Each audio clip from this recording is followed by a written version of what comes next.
сада яке аз ҷашнҳои қадимтарини миллати мо аст, ки бо меҳрпарастӣ ва офтобпарастӣ дар иртибот мебошад.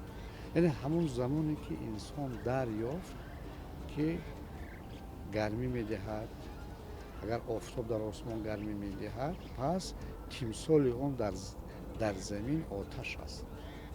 онро дар адабиёти таърихӣ бо ҳушанг дар иртибот медонанд.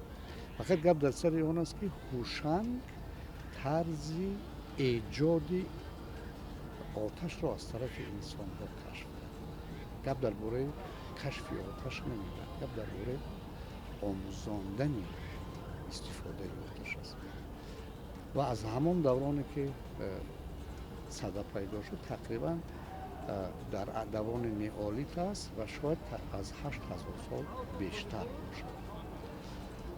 ва давлатмардони мо барои садоқат бо оташ оташкадаҳои бузург месохтанд. аз ҷумла 3 тои он дар балх машҳур буд ва то имрӯз дар боби онҳо суҳбат мекунем.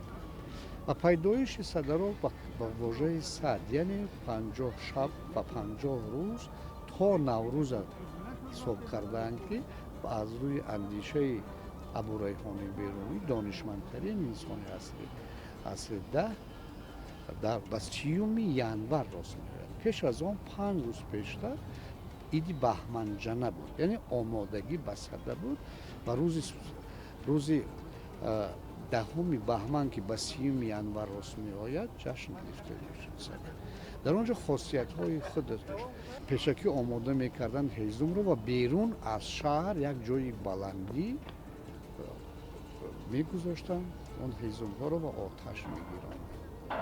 мардуми мо аслан аз давраи инқилоби хуршед шурӯъ мекарданд, яъне аз чиллаи мо шурӯъ мешуд.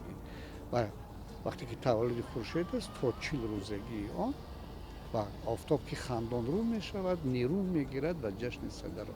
яъне ба маънои он аст, ки офтоб аллакай шукуфон аст, аллакай хандонрӯҳ аст ва метавонад мардум омодагӣ ба баҳор дошта бошанд. аз 30 агар моҳи январ ҳисоб кунед, то наврӯз 50 шаб ва 50 рӯз мешавад.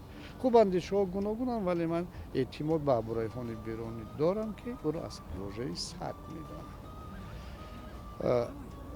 дар мардуми мо ҳар чизе ки доштанд омода мекарданд ба рӯзи ин ҷашн. масалан дар хонаҳо аз ҳезуми зардолуву чормағзу тут инро омода мекарданд, ғизо мепухтанд, либосҳои сафед, арғувонӣ, сурх ва зард мепӯшиданд. бештар духтарон либосҳои арғувонӣ доштанд. ин нишона ба ҳамон ҳамдастӣ бо сада ҳаст, бо ҷашни оташ аст.